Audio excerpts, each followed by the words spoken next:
Welcome to the Zelos podcast, and hey, happy holidays. I'm your host, Rocky Snyder, and because we've got Christmas right around the corner, of course, New Year's, there's quite a few of my guests that take this time of year off. So I'm pulling one out of the vault, one of the most popular episodes in Zelos podcast history, and that is with my friend, my mentor, my colleague, Gary Ward. And Gary is the author of What the Foot.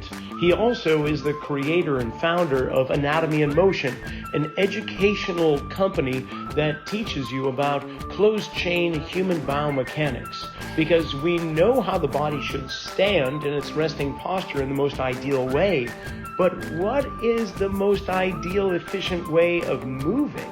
Couldn't we use these as a blueprint to understand human movement at a much deeper scale? Well, that's what we're going to be talking about in this hour. So sit back, get your notepad out, and enjoy the show. Well, it is truly my pleasure to invite a very special person back on the show, Gary Ward. He and I met, my gosh, it's over 8 years ago now. We're coming up on quite a few years. 2014, March. 2014, March, San Francisco. Yes, Corte Madera. Yeah, it's at I think it was a Great Western. You were giving this course or workshop on anatomy and motion. And it was just the perfect timing for me. I had been studying a little bit of gait mechanics, and for decades I had been studying posture alignment, but not in the sense of how you take that resting posture and move through space. This was the next stage in it. Somebody sent me this excerpt from this book called What the Foot. I read through it and every sentence was ringing true and just bells were sounding. And I said, okay, this is a book I definitely have to order. And lo and behold, it arrived in the mail, and with a little insert, it said, if you like what you see, if you like what you read, maybe join me at a course. And I'm thinking, well, I just sent away to Europe for this book. I would love to just tell my wife and kids I'm leaving and I'm going to Europe for a week or two. But as it turned out, where was the course? But right in San Francisco, just an hour or so north of me. And it was like things, I don't believe in planetary alignments and astral projections and whatnot, but that was one moment where I would maybe consider it. And the rest is history, Gary. It's been so wonderful to be tutored, to be educated, to be under your tutelage and mentoring when it comes to understanding every aspect of biomechanics as it relates to the gait cycle. So first, I'm going to welcome you on. And then we'll give a quick synopsis about the flow motion model and so on. And then let's dive deep into biomechanics. So Gary, hey, welcome. You're still in London, but the limitations there with COVID have opened up, right? Yep. For the most part, you're traveling about. Yeah, we're traveling. We're teaching live courses again. COVID was, I think, probably for everybody a tough time, wasn't it? But it's for us, it's drawn a very distinct line in between the past and the present, and obviously what will become the future. So I feel like that period of time was our opportunity to get a lot of our information online and on the courses. Get the courses online, so that we could reach out to people far and flung places, which we did that. We've got a couple of courses online for people to dive into, and we're in the edit stage of actually the flow motion model as well, which I think is something you want to talk about. But the flow motion model will be available to study online. It's been a difficult thing because it is so deep and so complex and yet simple at the same time, and trying to just put that into a screen that you can learn from has been a fascinating challenge, I have to be honest. I imagine, my gosh. Okay, so for the listening audience may not be familiar with anatomy and motion and the flow motion model and Gary Ward himself, I'll give you a quick, perhaps, background. When I began taking your coursework, it was in different levels or stages where we understood what was happening in a certain moment in the gait cycle through every joint in the body, through three-dimensional space. And then we took it to a different phase in the gait cycle and eventually combined all the phases together for one full cycle, and ultimately understanding all the articulations, all the biomechanics.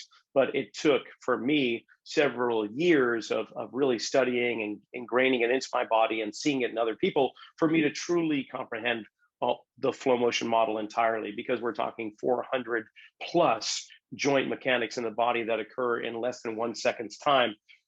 Over the course of the years, the formats of the workshops changed, ultimately leading just pre-COVID. There were 6-day immersion courses, and those eventually began broken up into a few different days. But you would spend 6 days immersing yourself in gait mechanics and biomechanics through from the nose to the toes, essentially. And when COVID came around, well, couldn't do it in person. So Gary and his team created online courses for lower body biomechanics, closed chain that is, upper body biomechanics, and more. And your educational platform that you can allow people to come in that have taken the coursework is just thousands, literally, I think over 1,000 hours of online information, videos, and so on. It's just, it's one of those things you just pick up and you get something new every time. But now let's just talk right now about what there is in terms of coursework and what it's looking like you say, moving into the future today and onward. And then we can delve into the biomechanics and they can get a sampling of what we're doing. So as you say, these 6-day immersions was an opportunity to take somebody from not nothing, because they'd be a qualified practitioner, so they have their background, but they would all come from very varied backgrounds. And the thing that would tie them all together is that they're all working with the human body, and then that human body walks. And what they were coming to learn was to find out how it is that the body enjoys this footstep that it takes on a regular basis over and over again. And so I broke that down over 11 years, but there was a very quick period of building out what we call the 5 key phases when the foot is on the ground. And in each one of those phases is an opportunity to observe the joint mechanics that are taking place in a snapshot of time. So there is a moment, for instance, when the foot has the tripod on the ground, the foot is flat on the ground and it's pronating. And if we take a snapshot of that moment in time, can we take a look at what position a person would occupy in that moment? And if you took 10 people, they might all have 10 slightly different positions, but perhaps there's only one optimal one. And it's that optimal one that is the one that I drew up, documented, and have been kind of trying to make clear for people to understand. And so what we then do is we can take a look at those 10 people and see the 10 different positions that they're in, and recognize that there's one that we would like them all to be able to access in order to optimize that moment in time for that person. And that means somebody might be leaning with the head, they might have a pelvis that's too far left, the spine might be straight when it could be bent, a knee might be extending when it should be flexing. And so what we really need to know is the ideal or optimal position that the body should be accessing at that particular moment in time. And of course, when you take the moment before it and the moment after it and the subsequent moments after that, we have 12 phases ultimately that will get us from heel back to heel, heel strike back to heel strike, is we end up with a very clean journey of movement for a joint to experience both of its flexions and its extensions, both of its if it's a spine, it has to laterally flex to the left and laterally flex to the right. And then if it's a pelvis, it might want to rotate left and rotate right. And we know that that filters all the way down to the feet. So any limitations anywhere in the body, I was just thinking, let's say you fell on your side and you landed on your pelvis and it was bruised, and you didn't like adducting that hip, you didn't like sending your pelvis left, you might spend the next 6 weeks putting too much weight on your right foot, and that changes the whole shape of the body and it changes the way you walk. And some people get stuck in those moments in time. And then what happens is they occupy this position, they'll get compression areas in their body, they'll have areas of tension in their soft tissue, and they'll have these issues and complaints called pain and discomfort, which we then go for treatment. And this idea of chasing the symptom and treating their symptom let's say it's a low back, there might not be anything wrong with the low back. It's just not able to be in a different position. So it gets held in a position because of a fall. They have some compression going through the low back. That's their symptom. And then what we do is we take a look at the system using the flow motion model to say, hey, you never get a chance to get your pelvis to the left. If you just got your pelvis to the left, you'd be able to open that space on the right. That would give you some space, give you some movement, give you some opportunity to experience the opposite of what's been causing you the problem. And so the model kind of gives us that, if that makes sense. To take the model, look at the moment the heel hits the ground, call that strike phase. In the gait world, it's called initial contact. What is it that you are thinking strike phase gives for you? What is initial contact? What are the details of initial contact? People might say things like you need to have a dorsiflexed ankle, you need to it needs to be in front of you.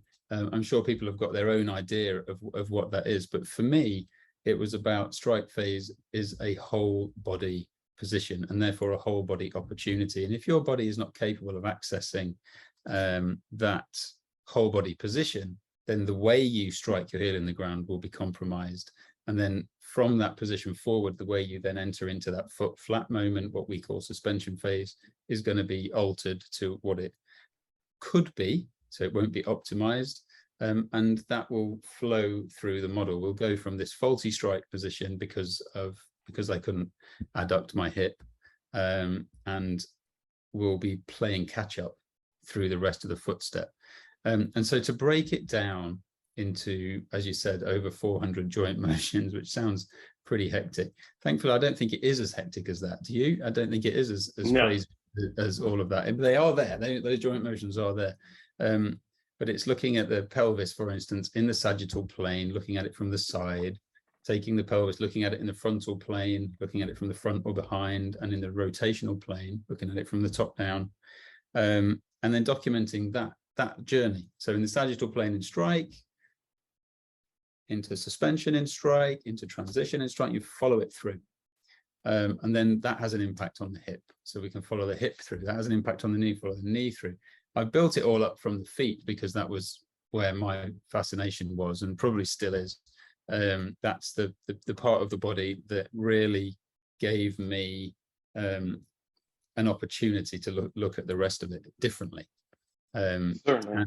And so the flow motion model is it is a documented description of the journey of every single bone and joint through the gait cycle, which, like you said, lasts between 0.6 and 0.8 seconds. So if you're on a watch gait, you're going to see a few big things. You'll see a pelvis moving, an arm swinging, a rock to the left. But when you have the flow motion model in your back pocket, you are able to observe every single joint and how it's interacting with each other in each moment of the footstep. So that's the when you've got that, that's your access point for application, to work with a client, to work with yourself, to make sense of issues that you have or your client has. And it's it really is a movement orientated process then that becomes a therapeutic practice for a person to overcome their issues and bodily disturbances.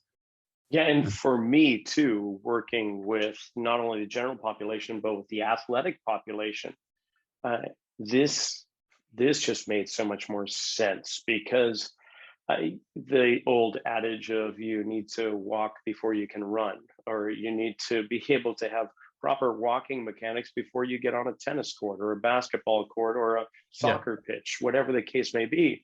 And so we can use this as, I won't say a screening, but potentially as an assessment process to see where are there relationships that are not the most efficient within the system that is this athlete. And rather than other kind of screenings, which have their place in time and all that, but everything revolves back to an integrative unit and how it functions. So in terms of like non-contact injuries in sports, understanding when the foot strikes the ground or any closed chain biomechanics of that nature, it's just going to reveal so much more. and give you opportunity to try to encourage a new experience that isn't happening, or maybe an old experience that has been shifted away from because of other previous experiences like injuries or some episodes, right? Yeah. So it's yeah, I think that's fantastic. I'm curious though. There's so many people before you that have been looking at gait, and there's so many books out there that speak of it. However, there's some how would I say it? There's some, I wouldn't say disagreements, but there's conflicting information. Uh, would you Yeah, agree? I do. And I think that's what I Why? love most of it about it. I think learning anatomy was about learning rules. And those rules, I'm wondering if I'm pausing, so I'm wondering if rules is the right word. What I like about the flow motion model is that there are things that I'll give you an example before I say that. A biomechanist was on a course a long time ago, and when you pronate the foot and you weight bear on the foot, there is a moment where you will flex the hip and anterior tilt the pelvis. This was enough to upset the thinking and following of the course, if you like, for this biomechanist, because what they had learnt was that when you flex the hip, you posterior tilt the pelvis, which of course, if you lay on your back and flex your knee, you'll roll your pelvis posteriorly into the couch, so, or table. And so that when I used the word rule before, that then became a rule. So hip flexion and posterior tilt come together. Now, if you then watch the hip and the pelvis through the cycle, and what you can't do is watch somebody and document somebody, because they'll be doing it wrong. What you need to do is look at the joint surface anatomy and the timings and the relationships of movement as you go segment by segment to end up at the point when the hip flexes and the pelvis anterior tilts, and recognize that it's just broken a rule for someone, and everybody brings their own rules into the course. Now, there is another moment in the cycle where the hip is flexing and the pelvis is posterior tilting. So we actually have both present and show up in the cycle. Other rules, I talk a lot about in What the Foot about how pronation has this kind of evil connotation, and then we see it in the cycle. It's not something that we want to prevent from being part of the cycle. It's to recognize that it's really necessary. And actually, without it, a bunch of other movements could not take place. And actually, one of them would be an anterior tilting pelvis with a flexing hip. So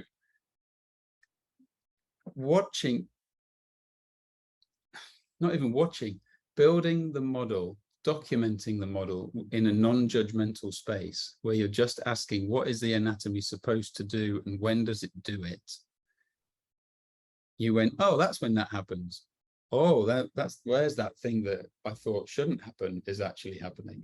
So the good thing about the model is that everything goes, anything goes, and there are moments in time for every joint motion and pretty much every outcome. But the trick is to notice when they show up, how they show up, and in what overall body position they get involved in. So I got to this idea that actually all movement is necessary. We shouldn't necessarily be eliminating any movement. We shouldn't be denying people of movement.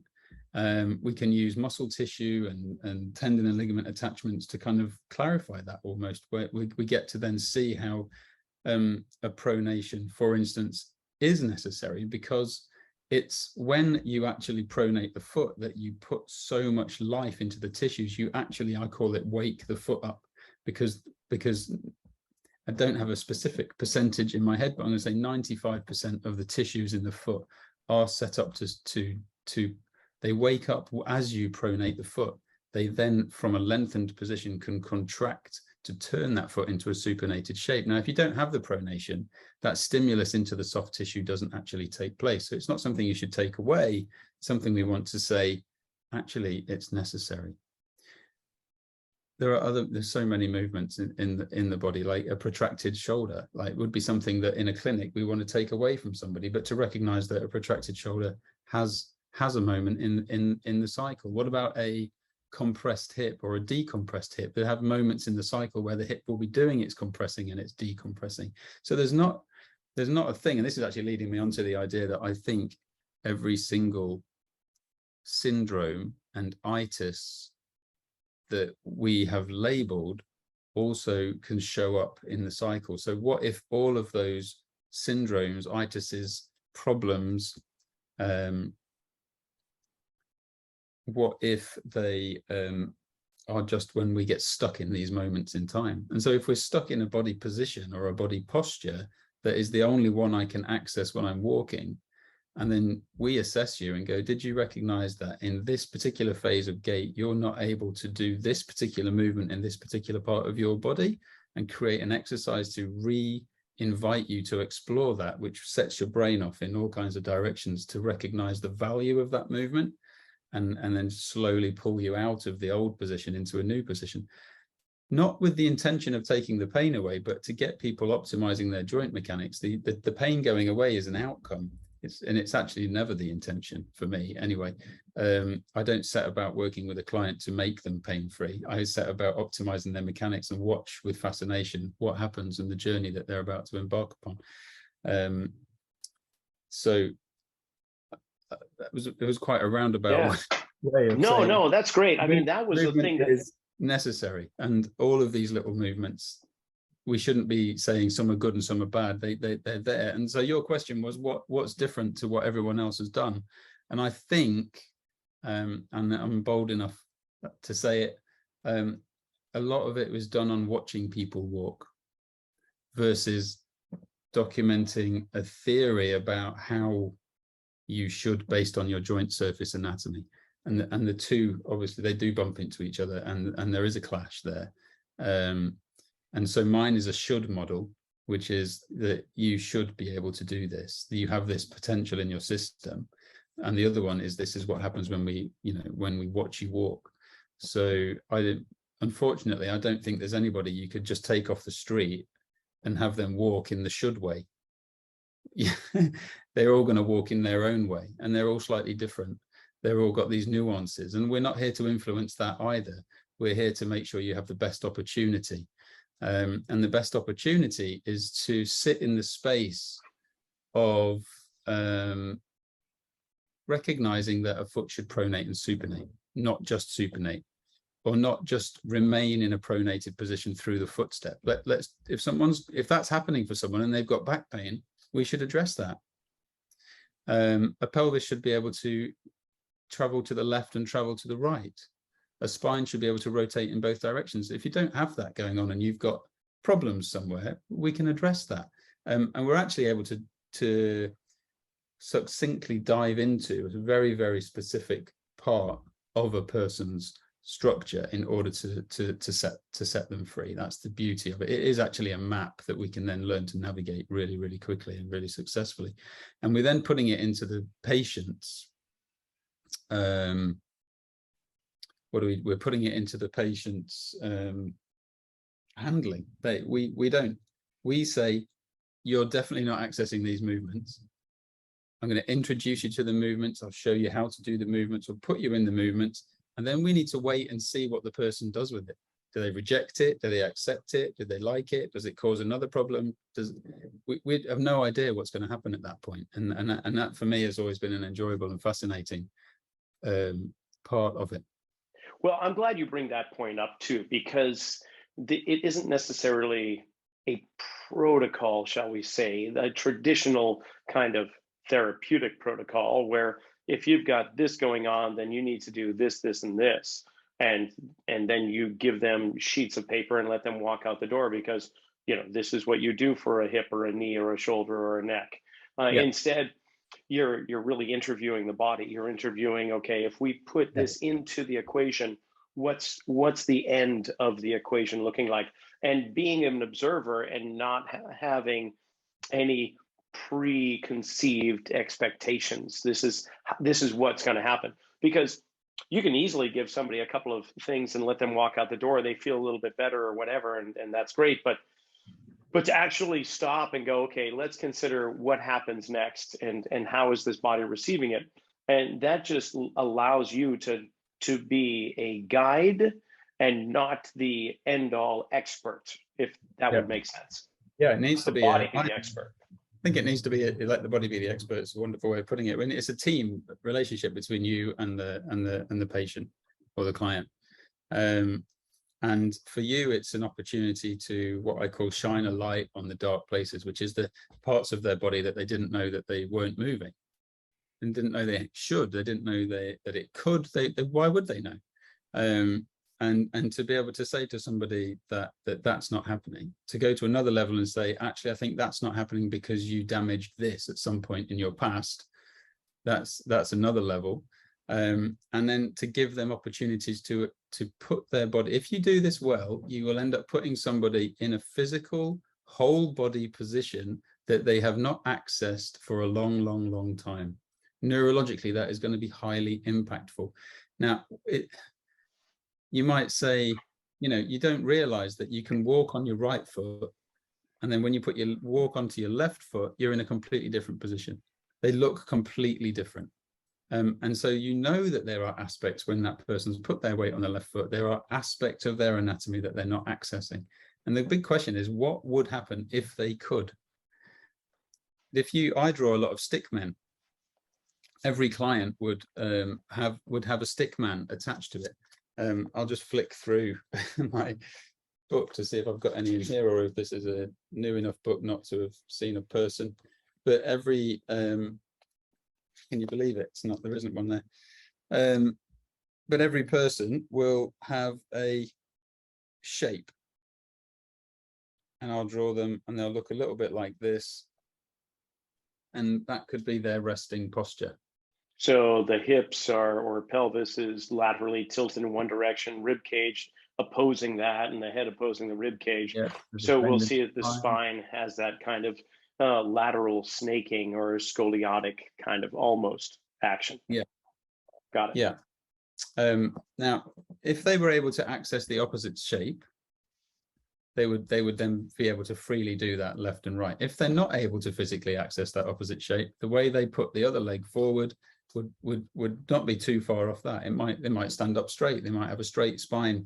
So this guy whose spine is flexing to the right, laterally flexing to the right, the best he can do when he laterally flexes left is achieve a straight spine. It means he's never ever actually achieving a left lateral flexion. That left lateral flexion requires a pelvis that can laterally tilt the other way, a skull that can side flex the other way, the shoulder change, the scapular rotations, a hip that can adduct instead of be abducted. You start to recognize that person can very quickly be put in a position they've not been in for years.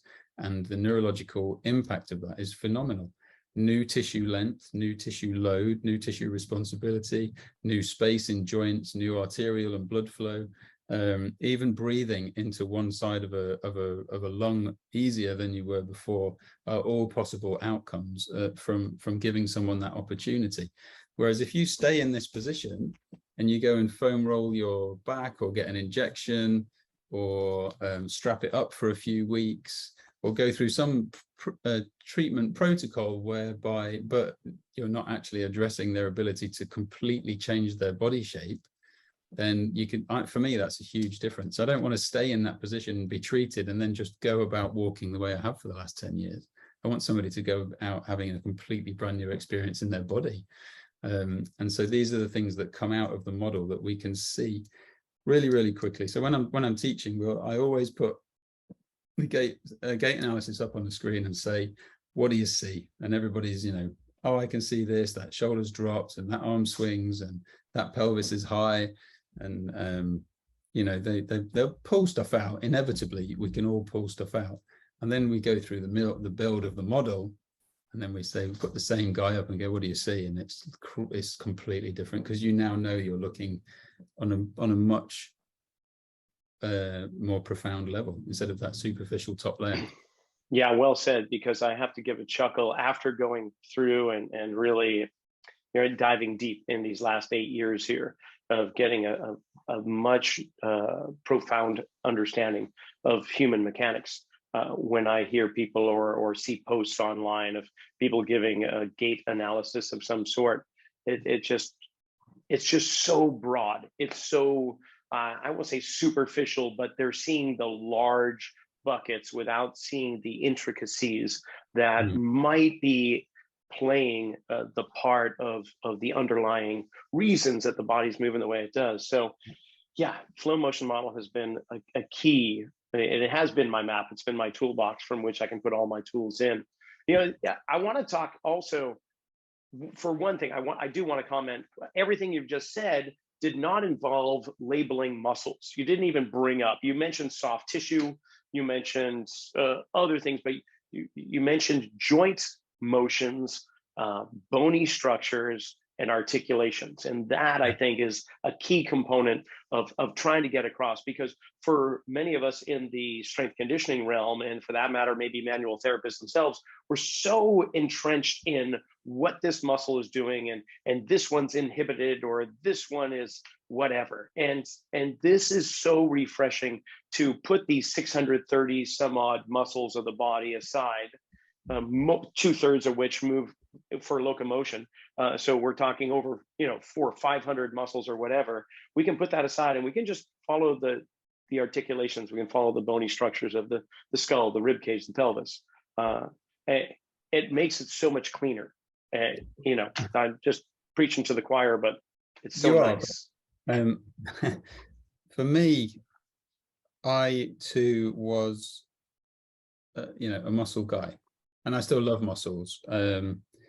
But I've interrogated muscles so much that they make my head hurt. With joint anatomy, you know exactly where you are. At most, in one structure, you're going to have to worry about three things. Sure. And as I said earlier, when we were talking about the opportunities in the skeleton to see, for instance, we said anterior tilt with a hip flexion, but at another moment, posterior tilt with a hip flexion. So the glute, for instance, we know that if I contract a glute in a sagittal plane, hip extension is one outcome, posterior tilt is another outcome. Now, if at one moment in time I've got an anterior tilt, which lengthens the glute, and a hip flexion, which lengthens the glute, that's great. We've got a lengthened glute. But in the other moment in time, I've got a posterior tilt and a hip flexion. So I've got the posterior tilt, which shortens the glute, and at the same time, a hip flexion, which lengthens the glute. Now my head's starting to hurt. And that's only talking, that's only talking to you in one plane. So there are then you've got two ends to worry about in 3 planes. That's 6 opportunities for lengthening and shortening. And it gets very, very, my word is heady in here very, very quickly. And so I always remember saying that it is possible to put your body in a position where a muscle is long in the sagittal plane, short in the frontal plane, and doing nothing in the transverse plane. And I remember a guy almost fainting at the idea. And so I still remember his face. It's, where you are with joint anatomy. Muscles are set up to manage the joint system, and they will do whatever the hell they need to do that. So we can teach muscles, but they will only be able to do as much as the joint will let them. And so it really then becomes the joint focus. That's been my overall take home. And don't get me wrong, if you want to talk about a muscle, it can be really exciting, it can be fascinating. We can work out which planes they lengthen in, which planes they shorten in, which moments in time it turns out that strike phase is probably managed by the hamstring. That's a really big muscle to manage heel strike. The glutes and proximal hamstrings are a really big moment for suspension phase. Adductors, their moment shows up in shift phase as we're transferring our weight from right leg to left. Psoas is really all about managing our propulsion phases. There's loads of other muscles in the body happening at the same time, but these ones show up where they are all 3 dimensions, all singing, all dancing, all lengthening to decelerate and control the movement. But in the other phases, you're going to find that they're short at one end while long at another end. They're kind of, it's a bit less inconsequential. There's moments when they are under load as the skeleton is like leaning into them. That becomes eccentric because they're contracting under load. While lengthening, and then to stop that load they contract back to pull the system back, but then the load comes off because as you become centered there's no more pressure on the tissue, so then they can just have momentum while building up load on the other side. So there's muscles are fascinating. Joints are clear, and I always say joints give muscles something to do. So if you've got, you mentioned the word inhibited, if you've got inhibited muscles in the system, my question is why are they not being stimulated? And then you can look at the joint and you just ask the question, what's the muscle supposed to do? How does it lengthen? How does it shorten? What would that joint be able to do? And just asking how something lengthens and shortens, you recognize in order to do that, the joint must have to flex and extend. Sure. And so that's it. All joints have to do is visit either side of their center or neutral resting position. So they flex and extend, adduct, abduct, left and right rotate, or internally rotate, externally rotate, or laterally flex.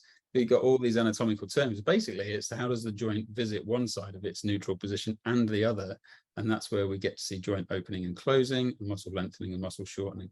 And if you forget the name of the muscles and you can forget the fascial chains of the muscles, you've just got this whole bag of muscle that is just set up on the outside of this skeletal structure to manage it and guide it through space. Okay, all right. So let's take a joint as we continue this.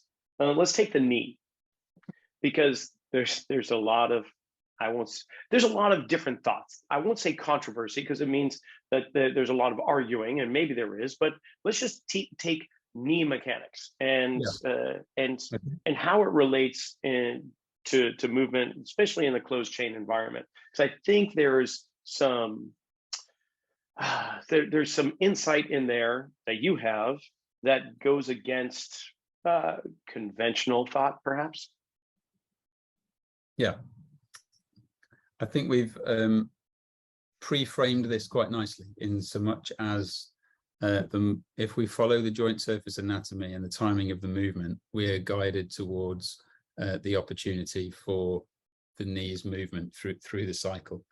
And we're only dealing with 2 planes of motion, right? Because the knee does not move through the frontal plane. So we can break it down into even simpler terms. That in itself is also potentially contentious. It's my opinion that they don't move. It shouldn't move through the frontal plane. Two femoral heads sitting on the tibial plateau with 2 menisci. This is not a movement that you want to see happening in the knee. When they took my medial meniscus away a long time ago, this became a kind of possibility in my knee.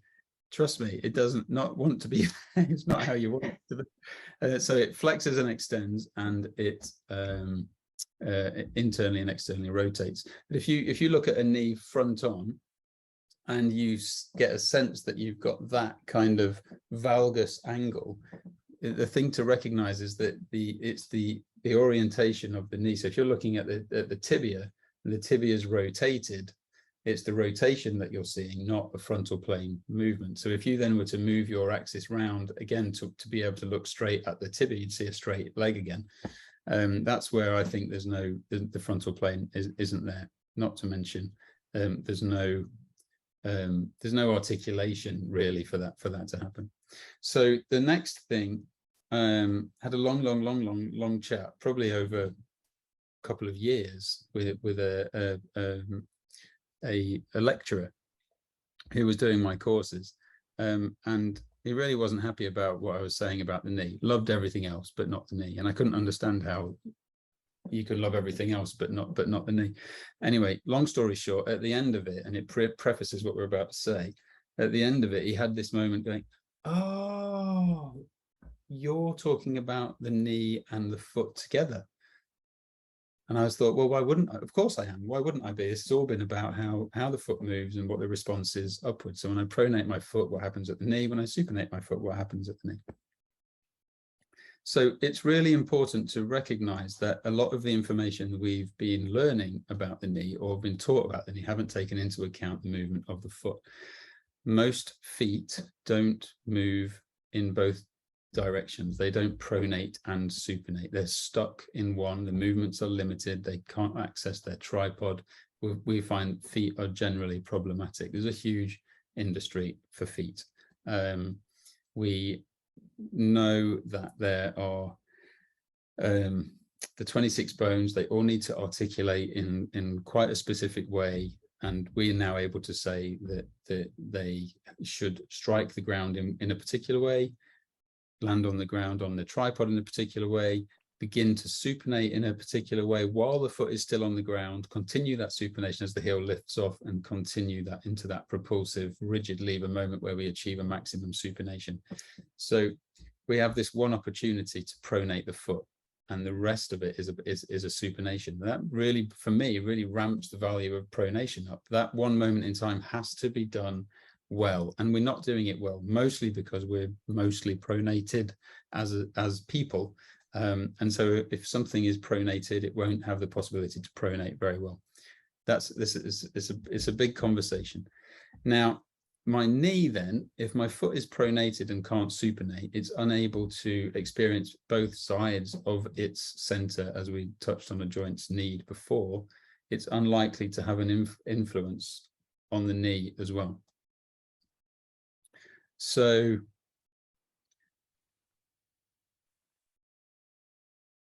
let's go to, I'm just wondering how to pitch this, because it is complex and we're basically talking about it. And my old mentor kind of said, let's face it, movement's not a topic for radio.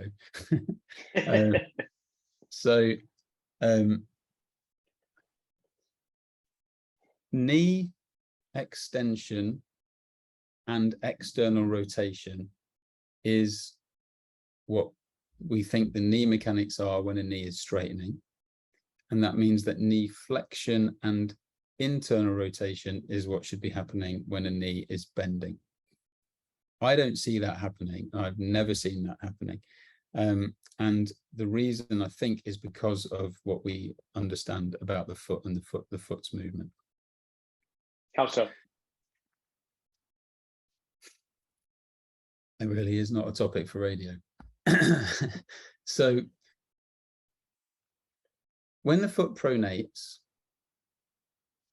you should all be able to stand up and pronate a foot. And what you should get a sense of is that your leg internally rotates. Okay. Okay. And so if we stand up, what you could do is you could stand up and rotate your pelvis to the right, and you would feel your left leg internally rotate and your foot pronate. And at the same time, you would feel your right leg externally rotate and hopefully your foot supinate. You might lose contact on the first metatarsal, which would take that supination potential away. That's something worth recognizing for yourself. But the knee, what you should be finding is that if you do that, rotate your pelvis to the right, there's your left knee bent and your right knee straightened. Now, when you pronate the foot, the natural partner to that is to internally rotate the femur. And when you supinate the foot, you have an external rotation in the femur. So what you can't do is supinate a foot and internally rotate the femur. And what you can't do is pronate a foot and externally rotate the femur. You might need to listen to that bit again. They're fixed. You can't do it. You could, if you stand up with your left leg forward, bend your knee, put your weight over the left foot, feel the foot kind of pronate or collapse towards the ground, or however it works out for you, and now try to rotate your femur externally. You won't be able to do it without pulling the foot out of its pronated position. It can't happen. Now we come down to semantics at the knee. What is an internal rotation at the knee? What is an external rotation at the knee? An external rotation in the knee is defined by having a tibia on a fixed femur a tibia that externally rotates as the knee bends. Well, not even as the knee bends, I shouldn't say that, that's my add-on. So if you sit on the ground, are people going to see this? Well, if they go to the YouTube channel, they certainly can. So if you're listening in the audio version, be sure to, notice the time right now and click over to YouTube so you can watch No, I this in sit on the person. floor. This is a first for me in podcasts. If I sit Yeah, on the please. floor, And again, the YouTube channel is Rocky Snyder, just my name. Go to YouTube, click on it, and it'll be one of the first ones to come up. All right. this is a first for me on a podcast. There we go.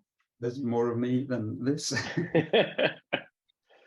So if the feet are filthy, embarrassing.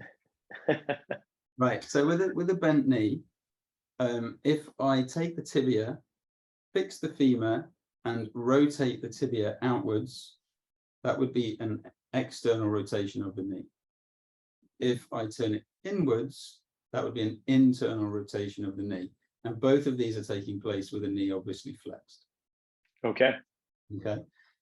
If I pop the leg out like this, and it's straight, as I internally and externally rotate my tibia, my femur comes with it. So in essence, it's locked. Certainly. Yeah, Yeah. you're not going to be able to keep the knee extended and get the femur to rotate exclusively on its own. Yeah, that's a full extension. Now, if I'm doing this, femur and tibia both rotating, there is no rotation happening in the knee. The whole leg is rotating, the knee is doing nothing. And therefore the rotations at the hip. At the hip, yeah, correct. Now, if I take this knee and start to bend it, and again, invite you to do this at home, what you should get a sense of is that the tibia starts to roll out to outside. So that's me just flexing my knee. I end up in a externally rotated position with a flexed knee. And then as I straighten it again, it's trying to keep your femur still at this point. As I straighten it again, you get to see the tibia roll back up to where it started. So as I extend it, it's internally rotating. Now, if I have the ability to pronate my foot, when I pronate my foot like so, I get an internal rotation in the ankle that brings my tibia inside. And I always teach people that the femur will internally rotate more than the tibia, because the amount of ankle range in rotation at the subtalar joint axis is about 16 degrees. At the hip, when I can move my pelvis, I can move my pelvis a hell of a lot more than 16 degrees. So more movement at the pelvis means more movement in the femur and less movement in the tibia, which matches the movement in the ankle. So my femur is, when I pronate my foot, and my whole leg is going to internally rotate, but my femur will internally rotate more. And what that does is it leaves my tibia in relation external. So if my tibia if my tibia remains external, even though the tibia is internally rotating, in relation to the femur above it, the tibia itself is more external. That leaves an external rotation at the knee. So when I pronate the foot, I get flexion and external rotation. If that point in my pronation, I'll try to externally rotate my femur. See if we can create an opportunity to see it a bit better than that. If I bend the knee into the flexion external rotation, if I now try and externally rotate the femur, I stop pronating the foot. And as soon as, if you're really if you have the ability to feel into your body, when you externally rotate that femur and your foot stops pronating and starts supinating, your knee will start to straighten. And all of that is, you have to do that in a place where you are no longer attempting to control your body. And if you're not attempting to control your body, you can allow it to be free and to guide you and show you what it does. So supinating foot in the gait cycle will always happen with a knee that is extending, a femur that's externally rotating beyond the tibia, creating an internal rotation in the knee, and a pronating foot will pronate, create an internal rotation of the leg, more internal rotation at the femur, which leaves the tibia external, giving us an external rotation at the knee. Now, if you want to look at where extension and external rotation come in and where flexion and internal rotation come in, you won't see them in the gait cycle. But they could occur. Possible in the knee. Correct. So there's 4 movements in the knee. 2 that we see in the gait cycle, 2 that we'll probably see more in lateral moving sports, lateral movements. The type of movement when you're squatting so let's say you're squatting, you're looking to keep your knees over second toe, if not more 4th and 5th. That, if you can think about doing that as you lower down, that should create a supination in your foot. So if I'm bending the knee, it's flexing. If I'm foot supinating and my femur's externally rotating, it's internally rotating. So with a supinated foot and a flexion, I can have flexion and internal rotation. And then the opposite, well, the other one I think is, I really don't understand why we are promoting extension and external rotation, because for me, that is the environment that you will see in a hyper extending knee.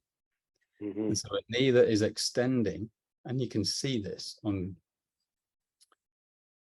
people. I shouldn't put, you'll see it in kids, you can see it in teenage girls, or it's where the kneecaps are facing inwards, because the kneecap, if you think of the kneecap as part of the femur, the kneecap facing inwards is telling you that the femur is internally rotating, and then turned out feet below it, or pronated foot below it with a knee that's able to extend. If the femur is in and the tibia is out, that's an external rotation, and with the knee extending, that's an extension with external rotation. It can only happen when the foot is pronating, because that's the only way we can get an external rotation in the knee. And it's that really uncomfortable looking knee that is actually kind of pushing on the medial condyles, pushing back on the inside, and it's gone past the point of extension. It's a hyperextension. So why we're promoting that in other areas of the industry, I really don't understand, because that for me is probably the most problematic of the 4 movements that we've just discussed. So for those that want even a deeper understanding, not to cut short the conversation on the knee, but I do want to cover in the last minute or 2 that we have here, is that the live coursework, live workshops are back now, and they're being offered in the UK, Ireland, Canada, US, Australia, and they're all over, because now I will say that those of us who have been with you for this long and have embodied the work as to the best of our ability and different facets of health and wellness, some people being Pilates instructors or manual therapists, physical therapists, physiotherapists, strength coaches, and so on, you have now kind of opened the gate for more than just yourself to start to teach these courses.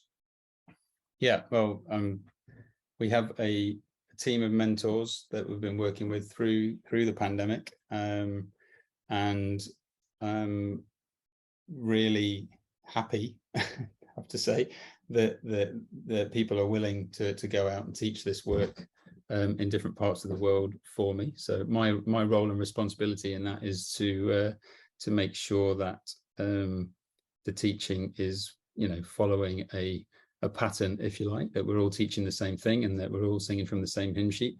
But, we're all looking to do the same thing, which is to spread the truth about how of human movement and how the body moves through the gait cycle based on its joint surface anatomy, not really through opinion or judgment, but actually just being dictated by the body itself. We're able to create an experience in people so they can feel what that feels like, and that is a natural outcome, that we're not forcing anyone to do it. And to be able to get the team in a position to do that is how I feel, where my responsibility lies.